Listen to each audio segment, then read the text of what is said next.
This is the sound of your ride home with Dad after he caught you vaping.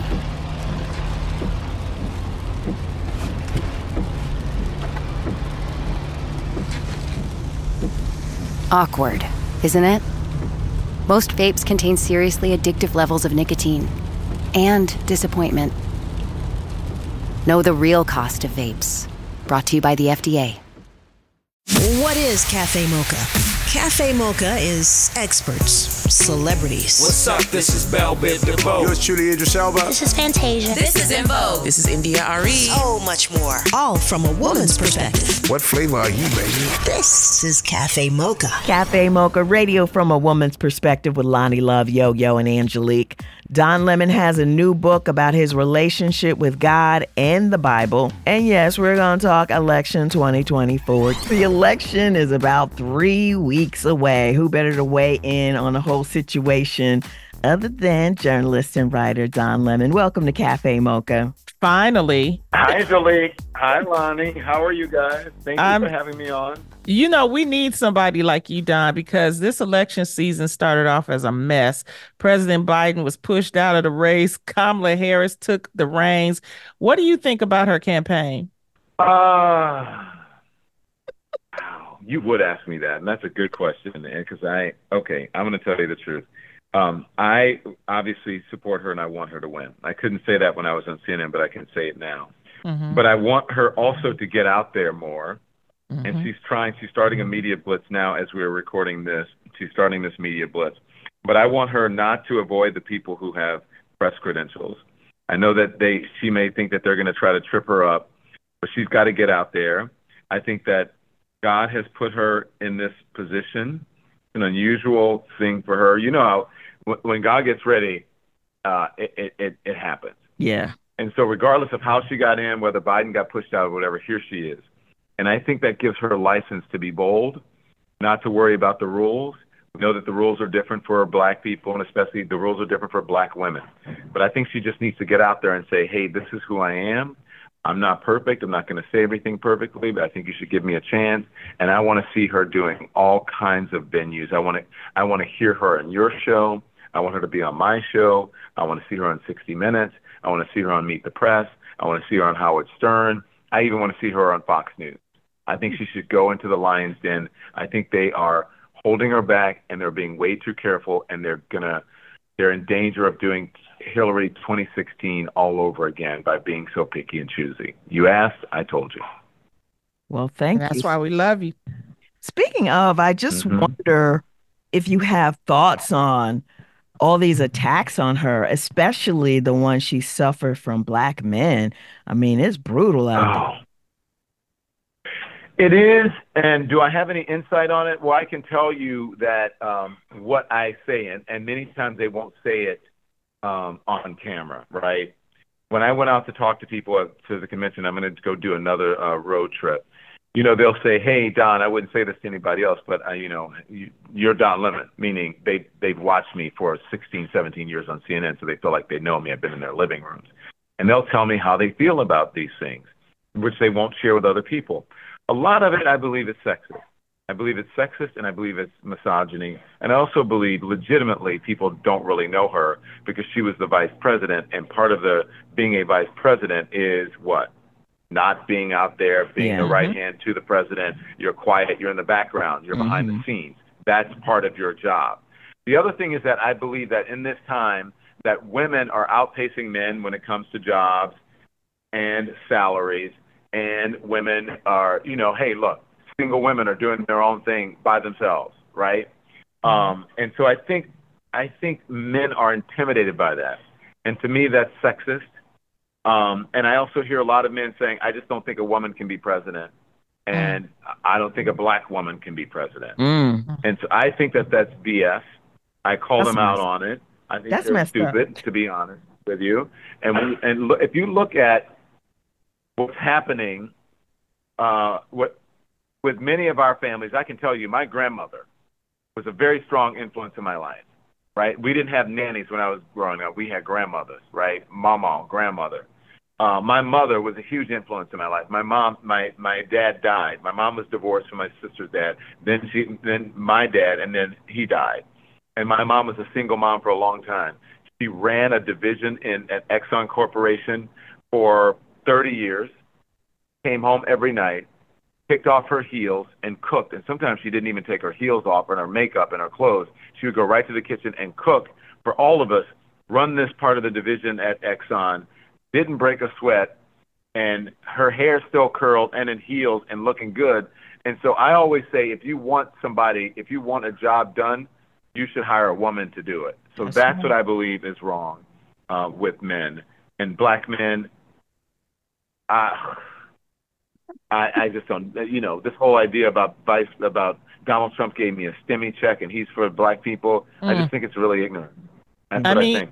And what I love about what you did with that whole Don Lemon, if you don't follow him, you need to follow him, especially on IG. You did this field piece, series, a series where I went across I went from New York to Chicago to Illinois and the battleground states in between, just to get a pulse on how people were feeling about the election. And one of the clips that you did was of black men. And when I say you mix the humor with the knowledge, that was just genius to me. Because you had the one guy at the very end, he didn't even know I'm voting for Kamala Harris. You said Kamala Harris. No, he said, Lonnie. He said, I said, who you support? He goes, Trump. And I said, why? And he said, because he for the people. He stick with the color people. Now he said color. And he's like us. He gave us a stimulus check. And I said, stimulus check didn't come from him. It came from a Democratic Congress and Nancy Pelosi. And he's like, what? I didn't know that. I said, he held the check up because he just wanted to put his name on it. And he goes, what? I didn't know that. F Donald Trump. That was hilarious. I'm voting for Kamala. I said Kamala Harris. It was the funniest thing. He probably got fired from Jimmy John's, though. But it was hilarious, bro. Check out the Don Lemon Show on YouTube. The new book is called I Was Once Lost, My Search for God in America.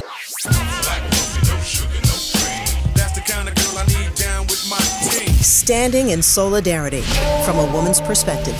It's Cafe Mocha. Lonnie Love, Yo-Yo, and Angelique. We call it Cafe Mocha. Our guest is Don Lemon, and yes, we're talking politics. On the line is Don Lemon. And, we're talking about this election season and the process. And it seems like major networks are still giving Trump press for every crazy thing that he does or says. And the ridiculous claims about the Haitians eating people's pets is still being talked about. What do you think about the way the media is covering the presidential race?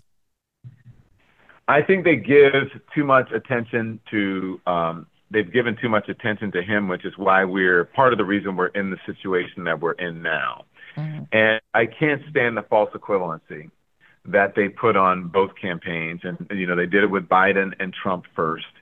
And, listen, by the way, Donald Trump won't even release his medical records right now. And he was the main one behind this. Oh, Joe Biden can't run and he needs to release his medical records. And he was a birther saying that Barack Obama should release his birth records. And yet he doesn't want to release his medical records now and never released his taxes. I'm still waiting for the taxes. Still waiting for the taxes. But that's what I mean by the false equivalency. And these two campaigns are not the same at all.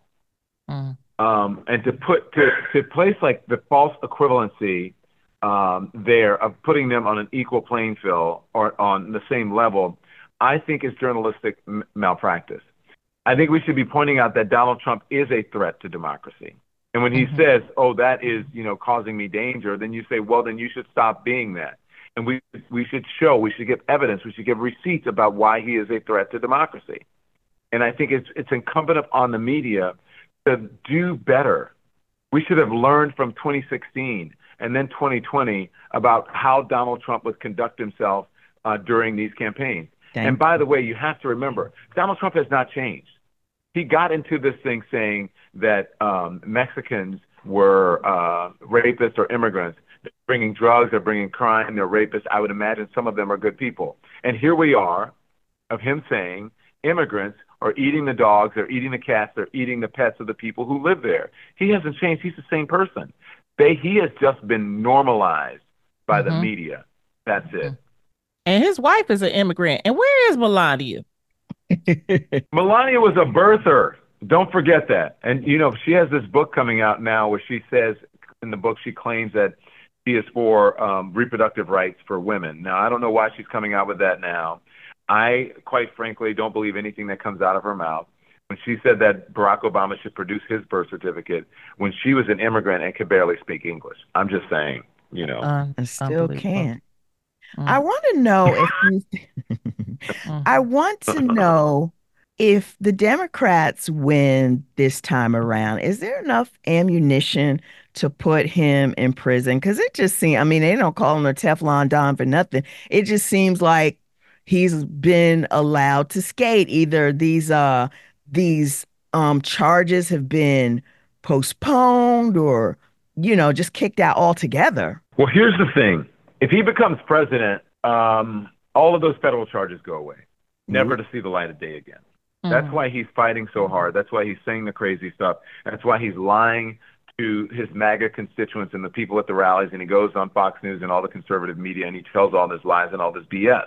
It's because he knows that those people will never hear the truth because they're never flipping off of the conservative channels to watch anything else. And they believe him because it's a cult, and he's a cult leader. So he knows that he can lie and he can say anything and look for the lies to be ramped up. Look at what he's saying about what's happening with the hurricanes down south and the FEMA response and all of that. He's lying about that. He's saying that Democrats are the cause, that he had the assassination attempt, and that Democrats were trying to get him killed. Now, if I recall correctly from things that you call, you guys may not remember this, but there are things that are called facts. The first person who tried to kill him was a registered Republican and a Trump supporter. All right. The second person, I call it an attempt at an assassination attempt. The person never got fired off a bullet or shot or whatever. And we're glad. We don't want anybody being attempted to be assassinated or killed. We don't want that. But I do call it an attempt at an assassination attempt. Also a Donald Trump supporter in 2016, and then a Vivek Ramaswamy, Nikki Haley supporter of 2024. So when he says that Democrats are trying to kill him, I'm wondering, what does he mean? Democrats are MAGA people, Trump supporters? Because it's his own people who are trying to kill him, not Democrats. It's Cafe Mocha on the line. Don Lemon, he has a new book out called I Once Was Lost, My Search for God in America. I was surprised by this title, Don Lemon, because I didn't know you were so faithful. Let's talk about this book. Well, that's the point, is that I don't push my religion, or just like I don't push my ideology off. I believe in truth. When people ask me who I'm supporting, I can say it now because I'm not on corporate media. I say that I'm on the side of democracy. And they say, well, that means Kamala Harris. I said, yes, that means Kamala Harris. And I think she's well qualified, and I do support her. But if there was another qualified person in the race and they were on the side of democracy, I would support them too. I'm not supporting her just because she's a Democrat. I'm an independent. And so I don't wear my ideology on my sleeve, and I don't wear my faith on my sleeve, because I think that's what's gotten us into trouble, is that people trying to inject religion into our politics. And not only have they, and I'm talking to you evangelicals, not only have they blurred the line between church and state, they're trying to erase it right now. And I think that is dangerous. It's dangerous to our country. It's a detriment to our democracy. It's pushing us away from democracy, and it's pushing us away from God. So you were surprised, but I am a very faithful person. I pray all the time. I am a believer. I had a crisis of faith after my sister died. And, I do question everything. But although I'm a believer, Lonnie, I'm not very churchy. I don't believe in religion that much, because I think it's been a big cause of the problems in this world and has gotten us into many wars. That's what I wanted to ask you about, because reading the little caption on your book, it says that you always had a complicated relationship with God. But I wonder, is it God or is it the Black church? Angelique, it's not. I had a complicated relationship with God because of the teachings, not only in the Black church, but also evangelicals, right? Because I'm a child. I was in high school in the 80s, right? And so I remember the Heritage Foundation and the Moral Majority and all those things. And that was all rooted in evangelicals, and that was their sort of rise in politics. So it's the Baptist Church, yes, Shiloh Missionary Baptist Church every Sunday when I was a kid, but it's also evangelicals. And so that complicated relationship that I said as a gay man, I have a complicated relationship with the Bible, and as a black man, I have a complicated relationship with the flag. And so, yeah. Well, Lutherans, Presbyterians, Episcopalians are all more accepting of the LGBTQ plus community. Some even acknowledge same-sex marriages. Has the Black church grown any when it comes to accepting gay folks? I know. I don't go to church that much, but here's what I will say. I don't know if they give lip service, but I hear people all the time, preachers, Black church, talking about homosexuality or whatever. And some of the main members in their church, right? And I'm not just talking about the piano teacher, the piano player, the organist or whatever, or the choir director. It's not just that. It's other preachers. It's the deacons. It's everybody out here. And as soon as we just learn to accept people for who they are and stop interpreting Bible verses and scripture in a way that we want to interpret them, it's abomination to be gay, but you still eat pork, you still covet your neighbor's wife, you still lie, you still do things that are in the 10 commandments. Now, as far as I know, there's no commandment about being gay, but there are commandments about rules that you break every single day in your life, and you put more of a premium on one thing than the other. That says more about you than it does about what the scripture actually says. Hypocrisy. It's Cafe Mocha. On the line, Don Lemon. His new book, I Once Was Lost, My Search for God in America, is now released. And what made you want to write this book, Don? Well, Angelique and Lonnie, as I said, I had a crisis of faith in 2018 when my sister died suddenly. It was an accidental drowning, and I started questioning, and I felt like, why would God do this to someone who was, really in the prime of their life, right? And she had grandkids that she loved. She'd go to every single ball game and every single school and class day and award ceremony. She was just loving her life and her kids and her grandkids and just living, and was about to retire. And I wonder why God would do that. And then I thought about the 80s and 90s, and like I said, with the Moral Majority and the Heritage Foundation, the religious right, and I started seeing more of a press to inject religion into our politics. And then came the Tea Party, same thing. And then came MAGA, same thing. And then I started looking at polls where 80 to 90% of evangelicals were supporting this man who was the least God-like and religious-like person ever that one could even conceive, right? Cheating on his wife with a porn star. Look, and I'm not judging, I'm just giving you the facts, right? So, and so I saw that and I said, you know what, I need to have a voice and I need to speak about it. And I started writing this book in 2022. This was well before my departure from CNN. And then once I got let go from CNN, I put the book down for the summer because the book was just supposed to be a coda to my book. And Lonnie, I'm sure you remember in 2021, I wrote a book about race. It was This Is the Fire, What I Say to My Friends About Racism, #1 on the New York Times bestsellers list. By the way, I have to give myself a little credit for that. And it was about George Floyd and all of those things. And so this is supposed to be a coda to that book, a follow-up to talk about the hypocrisy in religion. And I was just going to talk to religious leaders and that sort of thing. And then after CNN, it became much more a personal book. And I decided to write it more about my experience and what I thought about how all of these evangelical teachings and religious teachings and interpretations in the Bible, how they were trying to really marginalize me and marginalize other people, just as it sought to enslave people, right? And to subjugate women that people use the same Bible verses and scripture to do that. Mm-hmm. And I wanted to point out the hypocrisy, and I wanted people to be informed in their daily lives, no matter who was president of the United States. And the odd thing is that as I was writing this, I finally did finished it, sent it to the publisher. It was supposed to release in November after the election, around Christmas time, as a good gift, and people could read it because it's about religion and all that. And the publisher said, no, people need to read this before they go to the polls and vote, because it's not just about religion. It's also about politics and what we need to know in our daily lives about how our politics in our country actually work, and the infusion of religion in our politics, what it's doing to us as a country. Did you write it or did Tim write it?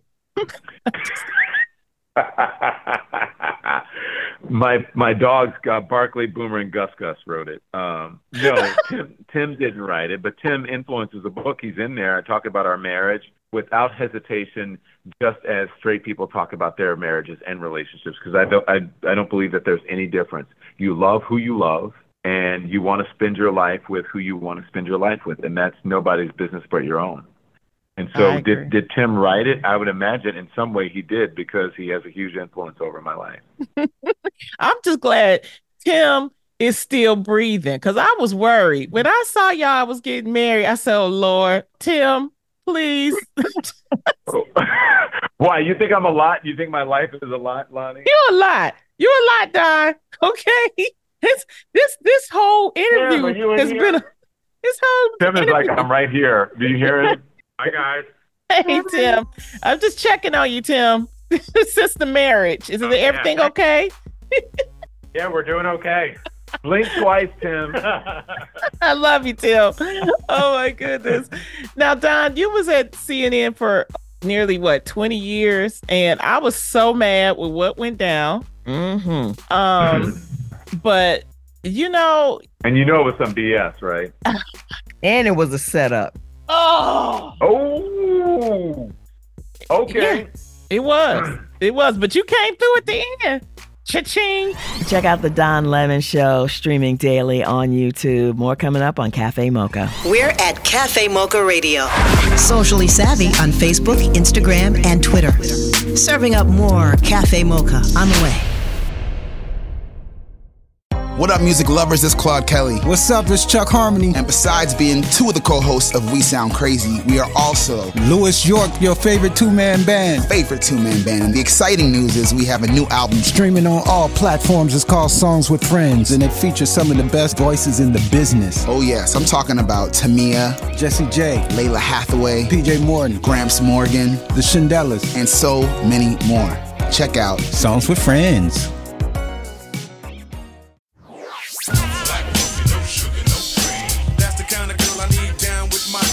Standing in solidarity from a woman's perspective. It's Cafe Mocha. Cafe Mocha with Emmy Award-winning talk show host Lonnie Love, hip-hop legend Yo-Yo, and I'm the producer, Angelique. Don Lemon's got a new book. It's called I Once Was Lost, My Search for God in America. Let's get back to it, Don. You were at CNN and you were let go. What happened? What happened? Well, the thing is that I write about in the book what happened. But I think, like you, what you said before, people actually come up. I was going to, in the book, I was like, I got to say this, and I'm going to say this, and I'm going to do this, or whatever. But after, spending time in the summer and, a little bit of time off, people were actually coming up to me telling me what happened. And I'm like, well, God, do I even have to dig into this? So, look, as I have said before publicly, there were things that I didn't know when I was there that I've become aware of. And as I wrote in my statement when I was let go, is that there were forces in the background that I wasn't aware of, and there were some things that I didn't know. So I will say, yes. If you want to say that, then you can say that. But it's not what everybody has seen. And remember, in order to push aside someone who had been there for so long and who the audience loved, especially someone with my background, you have to create a narrative about that person as a predicate to getting rid of them. And so most of the things that you read about me are not true. A lot of the articles are not true. But contractually, when you're in these contracts, you cannot respond because as you know, Lonnie, you've been in one of these contracts before, and there's certain things that you can and cannot do, and they know that. And so they can sort of, anybody, any company, I'm generalizing it, they can create any sort of narrative about you that they want to, and you can't respond. Yep. Yep. And it's a shame because, you worked so hard, but to see you come through, and I think, you came through a winner. Do you think that was due to not only just your perseverance, but also your faith? I think it's my faith. I think it's my perseverance, but also as I dedicate this book to, when I say all the matriarchs of Shiloh Missionary Baptist Church and all of the women, especially Black women, who have supported me and have carried me in their bosom, and I don't mean that in a weird way, you know what I'm talking about, who have just sort of held me up. That's why I dedicated to them, because a lot of the things that they were hearing about, and I'm like, that's BS. And I wanted them to know, and I wanted to have a work that was dedicated to them so that they know the real truth about what happened to me. But I didn't really need to do that, honestly, because they already knew. Yeah, we already knew, look, Don. They're like, why are you tripping? We already knew. Let me just say this. When you asked me about what it was, also my mama raised me right. My mama raised me to have dignity and class, and to do unto others as you would have them do unto you. And everything that all the beliefs and that she instilled in me have paid off, because I believe that I've come through this with dignity and class, and I don't have to be bitter or a troll by talking, by talking about CNN or anybody that I work with. I always say I work with the best journalists in the world. I wish them well. I have no ill will towards them, and I wish CNN the best. It pains me to see them, what's happening now with the ratings and all of that, and people not watching. But because when I was there, quite honestly, and I write about it in the book, it was that CNN was at its zenith. We had the most ratings, the highest ratings, and the biggest profits in the history of the company. And that is when I was in prime time with the team who was in place. So, it speaks for itself. And you won a lawsuit. No, there was never a lawsuit. Don't believe everything you read. There was never a lawsuit. I'm not going to talk money with you or whatever, but there's never a lawsuit. There was no, in order for the lawsuit, they had to abide by the contract. Yeah, I got you. Okay. Yeah, they had to pay out. Right. The rest And then of that especially if they're firing you not for cause. They're firing you for cause. They don't have to pay you. But there's no cause, so they got to pay you. Cha-ching. And technically they will say, you're not fired. We're just not playing you. It's play or pay. So they either pay you or they play you. And so if they're putting me on TV, then it's fine. I'm doing what they're supposed to do. But they can take you off of television and still pay you, still have to pay you. They just don't play you. When I saw that number, I was like, ooh, I need your age. Again, I'm not talking numbers. Okay, I'm just saying people can look. Okay, Google look. That's my friend. Okay, before we close, let's talk about your daily show, Lemon Live, because we can now see you every day. Let's talk about it, Don Lemon. So it's the Don Lemon Show, which is powered by the Lemon Media Network, LMN, which is my production company. And then I have my own show, and I do two shows. I have my own channel, which is called the Don Lemon Show channel.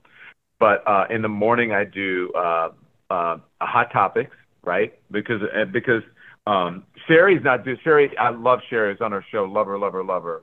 But I was missing my Hot Topics in the morning, which was Wendy.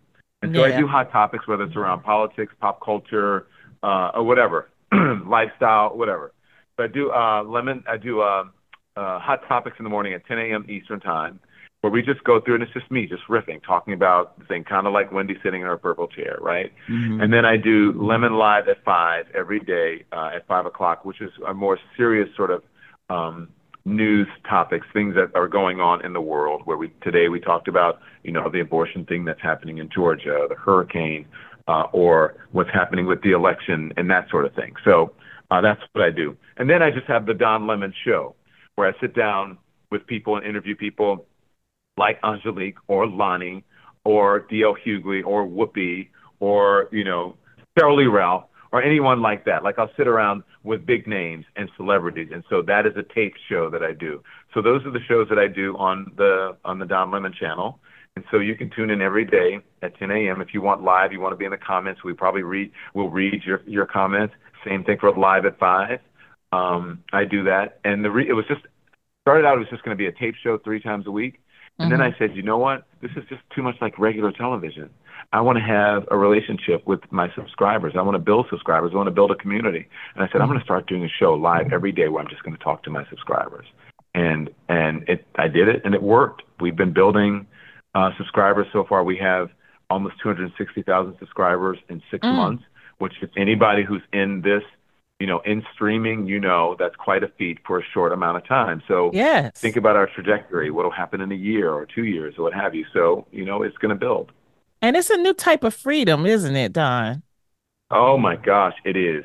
It is. And I'm lucky enough and fortunate and blessed enough to be in a place where I can experiment.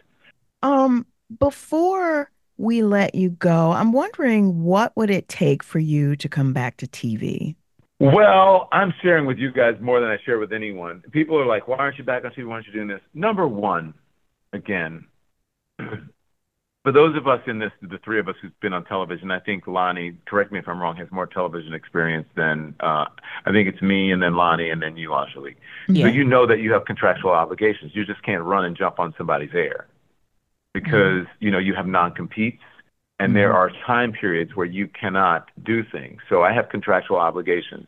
And so when those contractual obligations are over, then we can talk about it. But until then, I'm not giving up what is owed to me from someone else. That's right. All right, man. Don Lemon. You guys know what I'm saying. Yeah. I know what you're saying. Shoot, you keep that money. Okay, anyway, I love you, Don. Thank you so much. No, seriously, we have been friends for a long time. You've always supported me. We text, we talk, and you've just been a great support to me. And thank you for what you're doing in this election season because we really need it. We really, really need it. And you've earned the respect. So we will continue to support you. Thank you, Lonnie. Check out the Don Lemon Show streaming daily on YouTube. Make sure you subscribe to his YouTube page and make sure you are prepared to vote on Tuesday, November 5th. If anybody in your family is in the military, have them check their voter registration because they're kicking black military off the voter rolls. If they're registered in Georgia but stationed in California, they may actually have to go to court to prove they're from Georgia. It's going to be a mess. Go to vote.org. Here's your dose of espresso. Strong, hot news now. This is the Espresso. Donald Trump swears he has nothing to do with Project 2025, but here's Congresswoman Jasmine Crockett presenting the facts. Is Trump's name ever mentioned in Project 2025? Yes or no? Just yes or no? There are a number of references to the former administration. So is Trump's name mentioned just one time? I believe it's mentioned more. If I told you that his name is mentioned approximately 312 times, would you have any reason to dispute that? And our prayers go out to the communities hit by Hurricanes Helene and Milton. FEMA is on the ground helping folks, but Trump is spreading lies that the money is going to immigrants instead of the victims. And the idea that somebody would be playing political games for the sake of himself, but this is so consistent about Donald Trump. I fear that he really lacks empathy. Pharrell's new movie, Piece by Piece, is in theaters this weekend. He tells his life story using Legos instead of people. It's crazy. Piece by Piece is filled with great music, and you could take the kids. That's the Espresso. This is Cafe Mocha. Radio from a woman's perspective. It's Cafe Mocha with Lonnie Love. Yo, I'm Angelique, the producer. So coming up really soon, next month, November 8th through 10th, is the HBCU First Look Film Festival, second year. Lonnie? Yeah, I know you're going to be there. I am a judge. We had over 100 films. Woo! You watched them all? I watched them. I had to judge them. I had no choice. Wow. You know, people be cheating. They just watch the first 3 minutes and then. No, what are you actually judging, Lonnie? Okay, what we're judging is, first of all, a shout out to our founder of the HBCU First Look Film Festival, Sheila Eldridge. This is the second festival. It will be held at Howard University. The first one was phenomenal. Last year, our opening movie was Rustin, and we were The surprised. Obamas were there. The Obama. Can I say it? Can I say it? Go ahead. The Obamas. You were taking too long to get to it. Well, I'm trying to make sure people know. And so this year, we're working on another phenomenal festival. We have some phenomenal speakers. Myself, Notori Nalton Lewis is going to be there. Faith Jenkins, David Talbert, Afion Crawford, Phil Thornton, KG Rose, just to name a few. And what it is that these are experts in the field of film and television. So we have different types of panels and showcases. And while all that is going on, we show all the films that were submitted and for consideration. So we have certain categories. So we have faith and family films. We have short films, which is a short film is 20 minutes or less. And we had about 60 short films that were wonderful. I mean, the creativity, the way these students shot the films were beautiful. And then we also have a grand prize for feature films. And we had like 3 great feature films, which, feature films are like over an hour and a half. So this year, it just shows the creativity. And I think with everything that's happened in the industry, this is a boost. This is the only film festival that features HBCU students. And that's why it's so important. So if you are in the Washington area, and you want to spend the weekend with some wonderful, inspirational filmmakers, this is the place to be. And it's going to be a wonderful, wonderful event. To answer you ladies' question, yes, I watched all the films. And like I said, I was blown away by just how the creativity, how they were able to shoot, because some of them shot it on their iPhones and then still edited it, and it looked great. It didn't even look like it was on an iPhone. It looked like it was a camera, Wow. And it's like, I like, what I look for when I'm looking at these films. I'm looking at the acting, I'm looking at the lighting, I'm looking at the story. Does it have a beginning, middle, and an end? We even had animated movies submitted. Nice. So we're really moving up, and we're really coming up. And so November the 8th through the 10th, we're inviting everybody to come down to Howard University for the HBCU First Look Film Festival. Again, the HBCU First Look Film Festival is November 8th through 10th in DC. Go to hbcufirstlook.com. Want a little more of our flavor? Stay right there. It's Cafe Mocha. It's Cafe Mocha. Lonnie Love, yo, yo. I'm Angelique. So coming up, Black Women Lead have their bus tour coming out. It's going to Brooklyn, Jersey, Pennsylvania, Delaware, Maryland, New York. Because people want to forget about Black women. Okay, just because we Black don't mean that we gonna vote for a Black president. So this hashtag Black Women Lead, Get Out the Vote bus tour is very critical for Black women, and it's going to go to key states, and this whole election season, and we're going to mobilize voters Saturday and Sunday, October the 12th through the 13th. Because like I said, everybody's looking at a certain demographic, but it's like you can't leave nothing to chance. You can't just assume that everybody Black is gonna vote for Kamala Harris. So, this is a way for us to make sure that we get out, that we talk to Black women and a lot of our sisters and make sure they get out to vote. The thing is, we need the numbers. It's nice for everybody to sit back and be like, well, I'm going to go vote. You may not. So we need to make sure we mobilize people to go vote. The young people, the old people, whoever, we need to do that. And this is what this bus tour is about. And you know what? This is the thing. A lot of y'all need to check y'all voter registration because there's a lot of voter suppression that's happening. There are a lot of people that are getting kicked off of the voter rolls. So don't wait until November the 5th and then get to your polling place and you've been kicked off. Right now, as you hear my voice, make sure that later on, because you might be driving, I don't want you trying to text and drive, check your voter registration. You can go to whenweallvote.org, or you can go to you can go to vote.gov and check your voter registration. Make sure that you're still registered, because in a lot of these, especially in Georgia and a lot of those red states, they're purging. So you need to check it before, November 5th. If you didn't, and this is the thing, if you know you haven't been voting, they will kick you off. But even if you have been voting, they may still kick you off. Well, yeah, that's why I've been telling people, make sure you check your voter registration. So members of the media, they can also get involved. And here's how you get involved to join the bus tour at stops in New York, New Jersey, Pennsylvania, Delaware, and Maryland. To capture live coverage, voter engagement activities, interviews with Higher Heights leaders and participants. Jump on this bus.